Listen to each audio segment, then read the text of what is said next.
GST पर राज्यों के वित्त मंत्रियों की अधिकार प्राप्त समिति की 2 दिवसीय बैठक कोलकाता में आज से शुरू हो गई है। बैठक में जीएसटी विधेयक के मसौदे और जीएसटी के लिए अपनाई जाने वाली सूचना प्रौद्योगिकी प्रक्रिया जैसे मुद्दों पर चर्चा हो रही है। राज्यों और केंद्र के बीच जीएसटी पर विवादों को कैसे निपटाया जाएगा, इस पर भी विचार विमर्श हो रहा है। राष्ट्रपति प्रणब मुखर्जी ने दिल्ली सरकार के संसदीय सचिव बिल को वापस लौटा दिया है। ये विधेयक संसदीय सचिव को लाभ के पद से बाहर रखने को लेकर था। विधेयक वापस किए जाने को भाजपा ने दिल्ली सरकार की बड़ी हार करार देते हुए केजरीवाल से इस्तीफे की मांग की है, तो वहीं कांग्रेस ने कहा है कि इससे साफ जाहिर होता है कि ये आम आदमी पार्टी नहीं बल्कि वीआईपी पार्टी है। भारत और घाना के बीच 3 अहम समझौते हुए हैं। 3 अफ्रीकी देशों की यात्रा के पहले चरण में राष्ट्रपति प्रणब मुखर्जी ने घाना के राष्ट्रपति जॉन द्रामानी महामा से मुलाकात की। घाना विश्वविद्यालय के छात्रों और भारतीय समुदाय के लोगों को भी संबोधित किया। आज राष्ट्रपति यात्रा के दूसरे चरण में आइवरी कोस्ट पहुंचेंगे।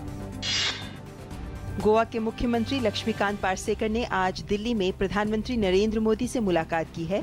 तमिलनाडु के मुख्यमंत्री जयललिता भी आज प्रधानमंत्री से मुलाकात कर रही हैं। ब्रेक्सिट के मुद्दे पर अंतर्राष्ट्रीय बाजारों के रुझान के चलते बंबई स्टॉक एक्सचेंज का सेंसेक्स सुबह 86 अंकों की तेजी के साथ 26,482 पर और नेशनल स्टॉक एक्सचेंज का निफ्टी 24 अंकों की तेजी के साथ 8,134 पर खुला। हालांकि बाद में बाजार में गिरावट देखने को मिल रही है।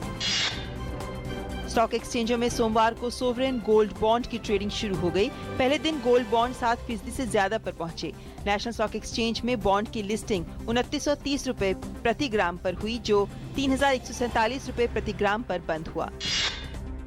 कर्मचारी भविष्य निधि संगठन ईपीएफओ शीघ्र ही अपने सदस्यों को पेंशन योजना में नियोक्ता के अनिवार्य अंशदान के साथ साथ उन्हें भी स्वैच्छिक रूप से अंशदान करने की अनुमति दे सकता है। संगठन सेवानिवृत्ति के बाद कर्मचारियों को अधिक लाभ दिलाने के उद्देश्य से ईपीएस 95 में अंशदान करने के प्रस्ताव पर विचार कर रहा है। फ्रांस में इस्लामिक स्टेट आतंकी समूह के प्रति झुकाव रखने वाले एक व्यक्ति ने सोमवार रात एक पुलिसकर्मी की उसके घर के बाहर ही चाकू मारकर हत्या कर दी। फिर हत्यारे ने पुलिसकर्मी की पत्नी और बेटे को बंधक बना लिया। बाद में पुलिस ने हमलावर को मार गिराया। जांचकर्ताओं ने मामले की जांच आतंकी घटना के तौर पर शुरू कर दी है। अमेरिकी राष्ट्रपति बराक ओबामा ने कहा है कि ऐसे स्पष्ट सबूत नहीं मिले हैं जिससे ये कहा जा सके कि ऑरलैंडो के हमलावर को आतंकी संगठन आईएस से निर्देश मिल रहे थे। पूरे मामले की जांच आतंकी घटना के तौर पर ही की जा रही है। इस हमले में 50 लोग मारे गए थे। विश्व रक्तदान दिवस के मौके पर लोगों को रक्तदान के प्रति जागरूक करने के मकसद से आज सुबह नई दिल्ली के इंडिया गेट पर एक वॉक का आयोजन किया गया। इस वॉक के जरिए लोगों को स्वैच्छिक रक्तदान के लिए प्रोत्साहित करने का संदेश दिया गया। आज Indian red cross society Mangalore में ब्लड बैंक हेल्पलाइन की भी शुरुआत करेगी। बॉम्बे हाईकोर्ट ने सेंसर बोर्ड को फिल्म उड़ता पंजाब को सिर्फ एक कट के साथ मंजूर करने का निर्देश दिया है। कोर्ट ने ये भी कहा कि फिल्म को 2 दिन के भीतर प्रमाण पत्र मिल जाना चाहिए। ये फिल्म पंजाब के युवाओं में मादक पदार्थ की लत को लेकर बनाई गई है। इस विवाद पर केंद्रीय सूचना और प्रसारण राज्य मंत्री राज्यवर्धन राठौड़ ने कहा है कि सरकार किसी भी प्रकार की क्रिएटिविटी पर सेंसरशिप के पक्ष में नहीं है। इंग्लैंड में चल रहे चैंपियंस ट्रॉफी के सेमीफाइनल मुकाबले में आज भारत की दक्षिण कोरिया से भिड़ंत होगी। कल बेल्जियम से हुए मुकाबले में भारत की 2-1 से हार हुई थी।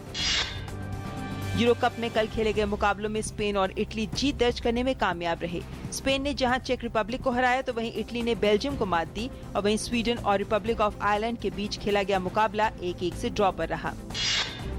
भारत ने दूसरे वनडे में जिम्बाब्वे को 8 विकेट से हराकर वनडे सीरीज जीत ली है। जीत में युवा गेंदबाज युजवेंद्र चहल और वरिंदर सरन का अहम योगदान रहा। आज गंगा दशहरा है। गंगा की धरती पर अवतरण की खुशी में आज से 10 दिन का उत्सव मनाया जाता है। इस मौके पर लाखों की संख्या में श्रद्धालु वाराणसी, हरिद्वार, संगम और अन्य जगहों पर आस्था की डुबकी लगा रहे हैं।